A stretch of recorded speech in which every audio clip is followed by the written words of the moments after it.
Nakumpiska ng mga operatiba ng Police Regional Office 13 ang tinatayang 7 milyong pisong halaga ng smuggled cigarettes sa sinagawang operasyon sa Purok 3, Barangay Kahayagan, Carmen, Agusan del Norte. Ayon sa ulat, nagsagawa ng operasyon ang pulisya matapos ang impormasyon mula sa isang concerned citizen tungkol sa kahinalang pagdiskarga ng kargamento mula sa isang pump boat.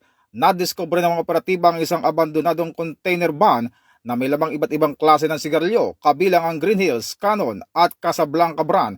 Patuloy na iniimbestigahan ng Pero 13 ang pagkakakilanlan ng mga nasa likod ng iligal na aktibidad at nakikipag-ugnayan na rin sa iba't ibang law enforcement agency para sa posibleng pag-aresto sa mga suspect. Pinuri ng Police Regional Office 13 ang mabilis na aksyon ng mga operatiba at kinilala rin ang mahalagang papel ng publiko. Ito'y bahagi ng PNP Focus Agenda na Enhanced Managing Police Operation na paigtingin ang kanilang kampanya laban sa smuggling. Ito ang bagong PNP para sa bagong Pilipinas, serbisyong mabilis, tapat at nararamdaman.